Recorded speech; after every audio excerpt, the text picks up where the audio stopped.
you've just gotten yourself a Raspberry Pi and you're trying to figure out how to put an operating system on it, today we're going to be showing you how. The Raspberry Pi imaging software has a ton of different boards that you can choose from between the latest and greatest Raspberry Pi 5, the Raspberry Pi 4, 02W, Pi 3, Pi 2, Pi 0, and the Raspberry Pi 1. Today we're going to be demonstrating with a Raspberry Pi 4, and there's, again, many different options for you to choose from for the operating system. If it's the full Raspberry Pi OS, the Raspbian Lite,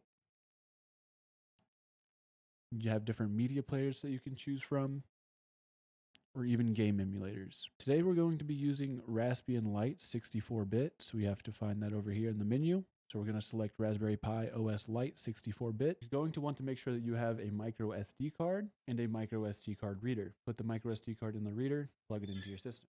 Now the micro SD card's in my computer, I can choose the storage device and it will show here as a 32 gigabyte micro SD card. Select next. And one of the really cool new features that you get into the new Raspberry Pi Imager is you are able to edit the settings without having to use a custom keyboard shortcut. So here I'm going to change my host name to homelab.local, just something that I can SSH into very easily and remember.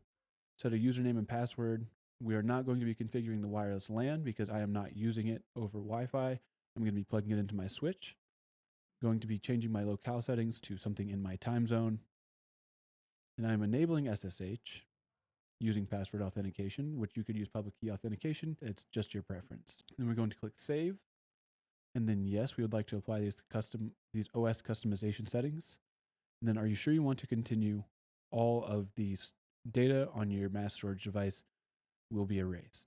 Are you sure you want to continue? Yes. Then from here, you just have to wait a little bit. It will do a write process, and then it will verify that it wrote to your micro SD card correctly. After a couple of minutes, you should see this screen letting you know that you should remove your SD card from the reader. Depending on your hardware, this may take a few minutes or maybe longer, depending on if you have any troubles with your micro SD card being read by your computer.